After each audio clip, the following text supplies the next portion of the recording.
സ്നേഹാദരണീയരായ സത്യവിശ്വാസികളെ, സത്യവിശ്വാസിനികളെ, കാരുണ്യവാനായ അള്ളാഹുവിൻ്റെ ആജ്ഞാനിർദ്ദേശങ്ങൾ ജീവിതത്തിൽ എപ്പോഴും പാലിച്ച് അള്ളാഹുവിനെ സൂക്ഷിച്ച് ജീവിക്കണം എന്ന് ആമുഖമായി ഓർമ്മപ്പെടുത്തുകയാണ്. അതർഹിക്കുന്ന ഗൗരവത്തിൽ വസിയത്ത് ചെയ്യുകയാണ്.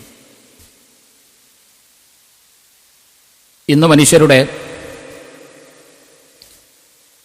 പൊതുവായ ആത്യന്തികമായ വലിയ ലക്ഷ്യം എന്ന് പറയുന്നത്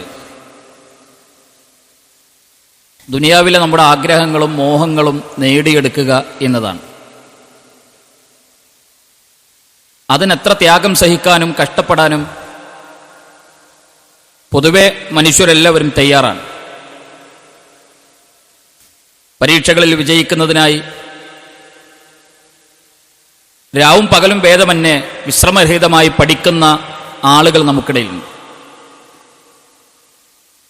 കത്തിജ്വലിക്കുന്ന അസഹ്യമായ ചൂടിലും 70-80 നിലകൾ ഉള്ള കെട്ടിടങ്ങൾക്ക് മുകളിൽ പണിയെടുക്കുന്ന മനുഷ്യരെ നമുക്ക് കാണാൻ കഴിയും. നമുക്കിഷ്ടമുള്ള ഭക്ഷണം നമ്മുടെ മുന്നിലുണ്ടെങ്കിലും ഷുഗറും കൊളസ്ട്രോളും പ്രഷറും വ്യത്യസ്ത അസുഖങ്ങളെ പരിഗണിച്ചുകൊണ്ട് ആ ഭക്ഷണങ്ങളിലെല്ലാം ക്രമീകരണം വരുത്താൻ തയ്യാറാകുന്നവർ നമുക്കിടയിലുണ്ട്. നമ്മുടെ ലക്ഷ്യവും നമ്മുടെ മോഹവും നമ്മുടെ ആഗ്രഹങ്ങളും പൂവണിയാൻ എന്തെല്ലാം തരത്തിലുള്ള അധ്വാനങ്ങളാണ് പൊതുവെ ആളുകൾ ചെയ്യുന്നത്, പ്രവർത്തിക്കുന്നത്. അതിൻ്റെ പിന്നിൽ നമുക്ക് നല്ല വീടുണ്ടാകണമെന്ന് ആഗ്രഹിക്കുന്നവരുണ്ട്, നല്ല ജോലി കിട്ടണമെന്ന് പ്രതീക്ഷിക്കുന്നവരുണ്ട്, സാമ്പത്തികമായി ഭദ്രതയുണ്ടാകണം എന്ന് കരുതുന്നവരുണ്ട്, പ്രതീക്ഷിക്കുന്നവരുണ്ട്. ഇങ്ങനെ വ്യത്യസ്തങ്ങളായ ആഗ്രഹങ്ങൾ കൊണ്ടാണ്, താല്പര്യങ്ങൾ കൊണ്ടാണ്, സ്വപ്നങ്ങൾ കൊണ്ടാണ് അത് പൂർത്തിയാക്കാൻ വ്യത്യസ്തങ്ങളായ പ്രതിസന്ധികൾ ഉണ്ടെങ്കിലും ആ പ്രതിസന്ധികൾ അവഗണിച്ചുകൊണ്ട് എന്ത് കാര്യങ്ങൾ നിർവഹിക്കാനും പ്രവർത്തിക്കാനും ആളുകൾ തയ്യാറാകുന്നത്. നൈമിഷികമായ ദുനിയാവിലെ ഓരോ മോഹങ്ങളും നെഞ്ചിലേറ്റിക്കൊണ്ടാണ് അത് പൂവണിയുന്നതിന് കഠിന കഠോരമായ പ്രതിസന്ധികളും പരീക്ഷണങ്ങളും അതിജീവിച്ചുകൊണ്ട് നമ്മൾ മുന്നോട്ട് പോകുന്നത്. എന്നാൽ വിശുദ്ധ ഖുർആൻ അത്തരം ആളുകളെ ഓർമ്മപ്പെടുത്തുന്ന ഒരു കാര്യമുണ്ട്. ബൽ തുസിറൂനൽ ഹയാത്തദ് ദുനിയ വൽ ആഖിറതു ഖൈറും വഅബ്ഖാ. ദുനിയാവെന്ന് പറയുന്നത് ഐഹിക ജീവിതത്തിന്, ആ ദുനിയാവിനാണ് മനുഷ്യരിൽ അധികം ആളുകളും പ്രാധാന്യം കൊടുക്കുന്നത്. എന്നാൽ ബാക്കിയാകുന്നതും എന്നെന്നും നിലനിൽക്കുന്നതുമായ പരലോകമാണ് എന്ന കാര്യം നിങ്ങൾ വിസ്മരിച്ചു പോകരുത്. ആ പരലോകത്തിനു വേണ്ടിയുള്ള പ്രവർത്തനങ്ങളാകണം ഏത് പ്രതിസന്ധികളെയും അതിജീവിച്ച് മുന്നോട്ട് പോകുമ്പോൾ നാം നിർവഹിക്കേണ്ടതും ഉൾക്കൊള്ളേണ്ടതും, എല്ലാത്തിനേക്കാളും പ്രാധാന്യത്തോടെ നാം നോക്കിക്കാണേണ്ടതും.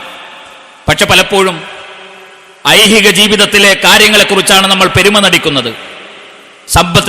സന്താനങ്ങളെയും സമ്പത്തിനെയും തൊഴിലുകളെയും ജോലിയെയും കുറിച്ചെല്ലാം പെരുമ നടിക്കുന്ന ആളുകളുണ്ട്.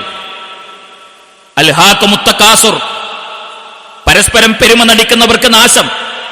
ദുനിയാവിലെ നൈമിഷികമായ സമ്പാദ്യങ്ങളെ കൊണ്ട് പരസ്പരം പെരുമ നടിക്കുന്ന മനുഷ്യർക്ക് നാശം. ആ പെരുമ നടിക്കൽ ഏതുവരെയാണ് നിങ്ങൾക്കുണ്ടാവുക? ഹത്താ സുർത്തുമുൽ മഖാബിർ, വെള്ളക്കഷ്ണത്തിൽ പൊതിഞ്ഞ് 6 അടി മണ്ണിൽ നിങ്ങളെ കൊണ്ടുപോയി ഇറക്കി വെക്കുന്നത് വരെ മാത്രമാണ് ദുനിയാവിലെ നൈമിഷികമായ കാര്യങ്ങളെക്കുറിച്ച് പെരുമ നടിക്കാൻ നിങ്ങൾക്ക് സാധിക്കുക എന്ന തിരിച്ചറിവ് ദുനിയാവിന്റെ കാര്യങ്ങളിൽ നിങ്ങൾക്കുണ്ടാകണം. ദുനിയാവിലെ കാര്യങ്ങൾ നേടിയെടുക്കാൻ, ആഗ്രഹങ്ങൾ നേടിയെടുക്കാൻ നമ്മൾ ചെയ്യുന്ന പരിശ്രമങ്ങളുടെ എത്ര ശതമാനമാണ് എന്നും നിലനിൽക്കുന്ന പരലോകത്തിലെ വിജയത്തിനു വേണ്ടി നാം നിർവഹിക്കാറുള്ളത്? മഹാനായ അലി ബിൻ അബി ത്വാലിബ് റളിയല്ലാഹു അൻഹു ഒരിക്കൽ സ്വഹാബികളെ മറമാടിയ മദീനയിലെ ഖബർസ്ഥാനിലേക്ക് ചെല്ലുന്ന ഒരു രംഗമുണ്ട്.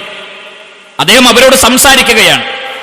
അവർ കേൾക്കുമെന്ന് വിചാരിച്ചുകൊണ്ടല്ല, അദ്ദേഹത്തിന്റെ കൂടെ ഒരു സംഘം ആളുകളുണ്ട്, അവർ കേൾക്കട്ടെ എന്ന് വിചാരിച്ചുകൊണ്ടാണ് അലി ബിൻ അബി ത്വാലിബ് റളിയല്ലാഹു അൻഹു ആ ഖബറിൽ കിടക്കുന്നവരെ നോക്കി വിളിച്ചു പറയുന്നത്, യാ അഹ്ലൽ ഖുബൂർ, ഈ ഖബറിൽ കിടക്കുന്നവരെ, നിങ്ങൾ മരിച്ചു പോകുമ്പോൾ നിങ്ങൾക്ക് ഇവിടെ നല്ല വീടുകൾ ഉണ്ടായിരുന്നു.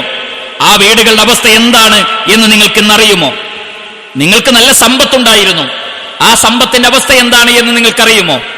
നിങ്ങളെ സ്നേഹിക്കാൻ നല്ല ഭാര്യമാർ നിങ്ങൾക്കുണ്ടായിരുന്നു. അവരുടെ അവസ്ഥ എന്താണ് എന്ന് നിങ്ങൾക്കറിയുമോ? എന്നിട്ട് സുമബക്ക, അദ്ദേഹം കരയാൻ തുടങ്ങി. എന്നിട്ട് അദ്ദേഹം പറഞ്ഞു, ഈ നിങ്ങൾ ഉപേക്ഷിച്ചു പോയ നിങ്ങളുടെ വീടുകൾ നിങ്ങളുടെ അനന്തരാവകാശികൾ കൊണ്ടുപോയി അവർ ഓഹരി വെച്ചതെടുത്തു. നിങ്ങൾ ഉപേക്ഷിച്ചു പോയ സമ്പത്ത് മുഴുവൻ നിങ്ങളുടെ അനന്തരാവകാശികൾ ഓഹരി വെച്ച് കൊണ്ടുപോയി. നിങ്ങളേറെ സ്നേഹിച്ച നിങ്ങളുടെ ഭാര്യമാർ, അവരെ മറ്റുള്ളവർ യുദ്ധകാലഘട്ടം കഴിഞ്ഞ് മറ്റുള്ളവർ അവരെ വിവാഹം കഴിച്ചു കൊണ്ടുപോയി. എന്നാൽ നിങ്ങളുടെ അവസ്ഥ എന്താണ്? എന്നിട്ട് അലി ബിൻ അബീ ത്വാലിബ് റളിയല്ലാഹു അൻഹു ആത്മകഥം പോലെ തന്റെ കൂടെയുള്ളവരോട് പറഞ്ഞു, ഈ ഖബറിൽ കിടക്കുന്നവർക്കെങ്ങാനും സംസാരിക്കാനുള്ള കഴിവ് അല്ലാഹു കൊടുത്തിരുന്നുവെങ്കിൽ അവർ തീർച്ചയായും വിളിച്ചു പറയുമായിരുന്നു, ഫഇന്ന ഖൈറസ്സാദി തഖ്വ, തഖ്വയാണ്, വിശുദ്ധിയാണ്, അള്ളാഹുവിനെ സൂക്ഷിച്ചുകൊണ്ടുള്ള ജീവിതമായിരുന്നു ദുനിയാവിൽ ഏറ്റവും വിലപിടിപ്പുള്ളത് എന്ന്, ഏറ്റവും വലിയ സമ്പാദ്യമെന്ന് ഇവർ തീർച്ചയായും പറയുമായിരുന്നുവെന്ന് അലി ബിൻ അബീ ത്വാലിബ് റളിയല്ലാഹു അൻഹു നമ്മൾ പറയുന്ന ഒരു വാചകം നമുക്ക് ചരിത്രത്തിൽ വായിക്കാൻ കഴിയും. ഇവിടെ കൂടിയ വിശ്വാസികളോട് സ്വർഗമുണ്ട് എന്ന് പരിചയപ്പെടുത്തേണ്ടതുണ്ടോ? നരകമുണ്ട് എന്ന് നിങ്ങളോട് പറഞ്ഞു തരേണ്ട ആവശ്യകതയുണ്ടോ? ഇല്ല. എന്നാൽ എത്ര റിസ്ക് എടുത്തിട്ടില്ലെങ്കിലും, ജീവിതത്തിൽ ഒരു റിസ്ക് എടുത്തിട്ടില്ലെങ്കിലും ലഭിക്കുന്ന ഒന്നാണ് സ്വർഗമെന്ന, ജീവിതത്തിൽ ഒരു റിസ്ക് എടുത്തിട്ടില്ലെങ്കിലും രക്ഷപ്പെടാൻ കഴിയുന്ന ഒന്നാണ് നരകമോചനമെന്ന ഒരു ചിന്തയിലാണ് പൊതുവെ ആളുകൾ എല്ലാവരും കഴിഞ്ഞുകൂടുന്നതും ഈ ദുനിയാവുമായുള്ള താല്പര്യങ്ങളിൽ മുന്നോട്ട് പോകുന്നതും. കാര്യങ്ങൾ നടക്കണമെങ്കിൽ നമ്മൾ സാധാരണ പറയും, കുറച്ചൊക്കെ റിസ്ക് എടുക്കണം, കുറച്ച് വിയർക്കണം, കൈ നനയാതെ മീൻ പിടിക്കാനാവുമോ? ദുനിയാവിലെ ഓരോ കാര്യങ്ങളെക്കുറിച്ച് നമ്മൾ പറയും. ഒരു ബിസിനസ് തുടങ്ങാൻ പോകുമ്പോൾ നമ്മൾ എടുക്കുന്ന തീരുമാനങ്ങൾ, ചർച്ചകളിൽ ഏറ്റവും പ്രധാനപ്പെട്ടതാണ് കൈ നനയാതെ അല്ലെങ്കിൽ റിസ്ക് എടുക്കാതെ രക്ഷപ്പെടാൻ കഴിയില്ല. കുറച്ചൊക്കെ പ്രയാസങ്ങൾ അനുഭവിക്കാതെ, ഒരു കയറ്റമില്ലാതെ നമുക്കൊരു ഇറക്കമുണ്ടാവില്ല, ഒരു പ്രയാസമുണ്ടാകാതെ നമുക്കൊരു എളുപ്പമുണ്ടാവില്ല. ദുനിയാവിലെ കാര്യങ്ങളെക്കുറിച്ച് നമ്മൾ ചർച്ച ചെയ്യുമ്പോൾ എപ്പോഴും കടന്നു വരുന്ന ഒരു വാചകമാണ്. എന്നാൽ വിശുദ്ധ ഖുർആൻ എത്രയോ ഹദീസുകളിൽ എത്രയോ വചനങ്ങളാണ് പരലോകത്തിന്റെ അതിലേക്ക് കടന്നു പോകാൻ ആഗ്രഹിക്കുന്ന മനുഷ്യർ ജീവിതത്തിൽ സ്വീകരിക്കേണ്ട സമീപനങ്ങളെ കുറിച്ച് വിശദീകരിക്കുന്നത്.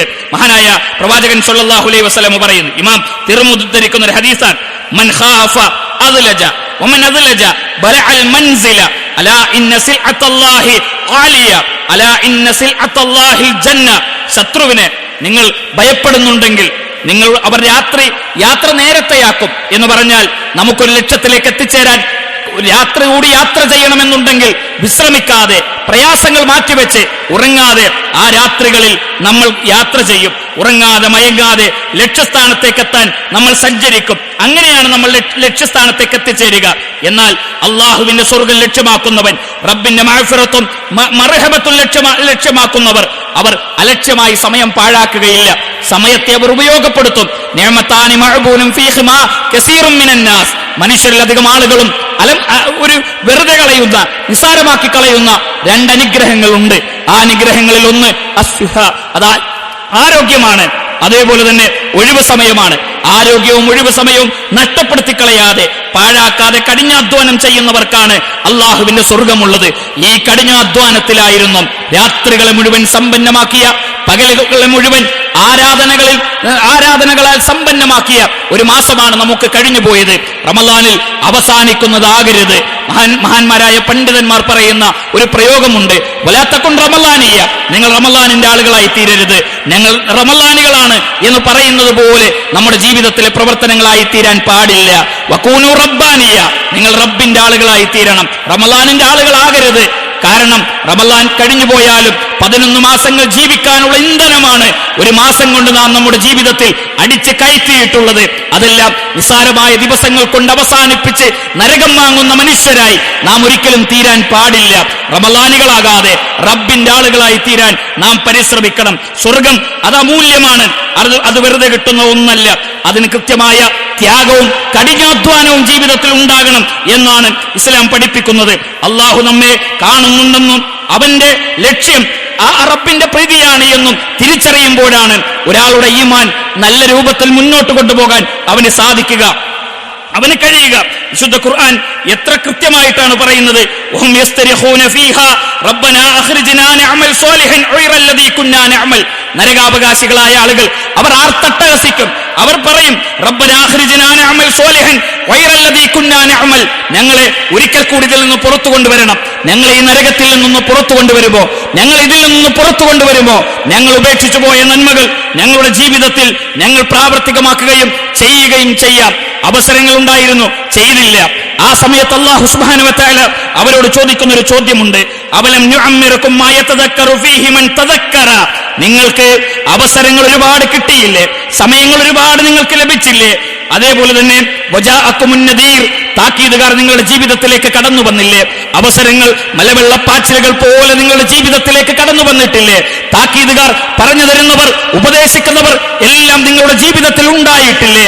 അതെ, ഉണ്ടായിട്ടുണ്ട് എന്നവർ മറുപടി പറയുമ്പോൾ അല്ലാഹു സുബ്ഹാനഹു വ തആല വീണ്ടും പറയുന്നൊരു മറുപടി, ഫദൂഖു ഫമാ ലിൽവാലിമീന മിൻ നസീർ, ഒരു സഹായിയെയും നിങ്ങൾക്ക് വേണ്ടി കാണാൻ കഴിയില്ല. കാരണം അവസരങ്ങൾ കിട്ടിയിട്ട് ഉപയോഗപ്പെടുത്താത്തവർ, ഉപദേശികളും താക്കീതുകാരും കടന്നു വന്നിട്ട് അതിനോടൊന്നും മര്യാദ കാണിക്കാൻ കഴിയാത്തവർ, എങ്ങനെയാണ് നിങ്ങൾക്ക് നിങ്ങളുടെ ജീവിതത്തിൽ ഇപ്പോൾ ഒരു സഹായം ആവശ്യപ്പെടാൻ കഴിയുക? ഒരിക്കലും നിങ്ങൾക്കതിന് അവസരമില്ല എന്ന് വിശുദ്ധ ഖുർആൻ നമ്മളോട് പറയുന്നു. പരലോകത്തിന്റെ കാര്യത്തിൽ കൈ നനയാതെ മീൻ പിടിക്കാൻ കഴിയുമെന്നുള്ളവർ, വിയർക്കാതെ സ്വർഗം നേടാൻ കഴിയുമെന്ന് കരുതുന്നവർ, പ്രയാസങ്ങളില്ലാതെ അതിൽ വിജയിക്കാൻ കഴിയുമെന്ന് വിചാരിക്കുന്നവർ എത്രമാത്രം വലിയ നട്ടകാരികളാണ് എന്ന് തിരിച്ചറിയലാണ് ഈ സന്ദർഭത്തിൽ ഉണ്ടാകേണ്ടത്. പരലോകത്തിൽ വിശ്വസിക്കുകയും അതിനുവേണ്ടി അതിൻ്റെതായ പ്രവർത്തനങ്ങൾ ചെയ്യുകയും ചെയ്യുന്നവരാണ് സത്യവിശ്വാസികൾ എന്ന് വിശുദ്ധ ഖുർആൻ നമ്മളോട് പറഞ്ഞു തരുന്നു. അബൂദർ റളിയല്ലാഹു അൻഹു പറയുന്ന ഒരു വാചകം, അന്ന അബൂദർ കാന യഖൂൽ, അബൂദർ റളിയല്ലാഹു അൻഹു തന്റെ ജനങ്ങളോട് പറയുമായിരുന്നു, യാ അയ്യുഹന്നാസ് ഇന്നി ലക്കും നാസിഹുൻ, ഞാൻ നിങ്ങളോട് ഗുണകാംക്ഷയുള്ളവനാണ്, നിങ്ങളോട് അങ്ങേയറ്റം സ്നേഹമുള്ളവനാണ്, ദയുള്ള ഒരാളാണ്. അതുകൊണ്ട് തന്നെ സല്ലു ഫീ ളുൽമത്തിൽ ലൈലി ലിവഹ്ശത്തിൽ ഖുബൂർ, ഖബറുകളുടെ ഭീകരതകളിൽ നിന്ന് രക്ഷപ്പെടാൻ രാത്രികളിൽ നിങ്ങൾ നമസ്കാരം നിർവഹിക്കുക, നമസ്കാരം നിലനിർത്തുക എന്ന് അദ്ദേഹം പറയുമായിരുന്നു. അതേപോലെ തന്നെ വസൂമു അദ്ദുനിയ, നിങ്ങൾ നോമ്പ് നോൽക്കുക. എന്തിനു വേണ്ടിയാണ് നിങ്ങൾ നോമ്പ് നോൽക്കേണ്ടത്? മഹ്ശറയിലെ കഠിനമായ ചൂടിനെ ഭയന്ന്, മഹ്ശറയിലെ കഠിനമായ വിചാരണയെ ഭയന്ന് നിങ്ങൾ ദുനിയാവിൽ നോമ്പനുഷ്ഠിക്കുക എന്ന് അദ്ദേഹം പറയുമായിരുന്നു. വതസദ്ദഖൂ മഖാഫത യൗമിൻ അസീർ, വേദനയേറിയ ഒരു നാളിനെ പ്രതീക്ഷിച്ച്, അതിൽ നിന്ന് രക്ഷ പ്രതീക്ഷിച്ചുകൊണ്ട് നിങ്ങൾ സ്വതക്ക ചെയ്യുക എന്ന് അബൂ ഖലീഫ റളിയല്ലാഹു അൻഹു തന്റെ സമൂഹത്തോട് പറയുമായിരുന്നു. അങ്ങനെ അള്ളാഹുവിനെ സൂക്ഷിക്കുന്ന, ജീവിതത്തിൽ എപ്പോഴും അള്ളാഹുവിന് വേണ്ടി പണിയെടുക്കുന്ന, വിചാരണയുടെ നാളിനെ ഭയപ്പെട്ടുകൊണ്ട് പണിയെടുക്കാൻ കഴിയുന്ന, റമളാനുകളാകാതെ റബ്ബിന്റെ ആളുകളായി തീർന്ന് മുന്നോട്ട് പോകാൻ കഴിയുന്ന സത്യവിശ്വാസികളിൽ അള്ളാഹു നമ്മേവരെയും ഉൾപ്പെടുത്തി അനുഗ്രഹിക്കുമാറാകട്ടെ.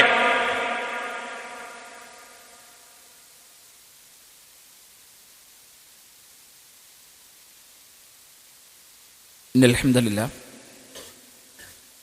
വലാകിബത്തുൽ ലിൽമുത്തഖീൻ വലാ ഉദ്വാന ഇല്ലാ അലൽ ളാലിമീൻ വനുസല്ലി വനുസല്ലിമു അലാ അഷ്റഫിൽ അംബിയാഇ വൽ മുർസലീൻ വഅലാ ആലിഹി വസ്വഹാബിഹി അൽ ഫായിസീന ബിറളില്ലാഹ് അമ്മാ ബഅദ്.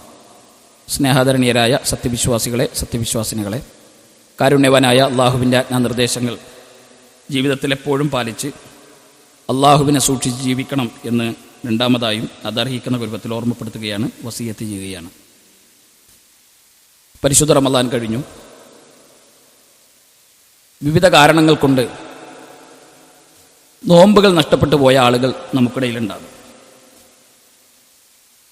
നഷ്ടപ്പെട്ടു പോയ നോമ്പുകൾ ഒരു ബാധ്യതയാണ് എന്ന് കരുതുകയും ആ ബാധ്യതകൾ നിർവഹിക്കുകയും ചെയ്യുക എന്നത് നമ്മുടെ ഉത്തരവാദിത്തമാണ്. ആ ധാരണ നമുക്കുണ്ടാകണം.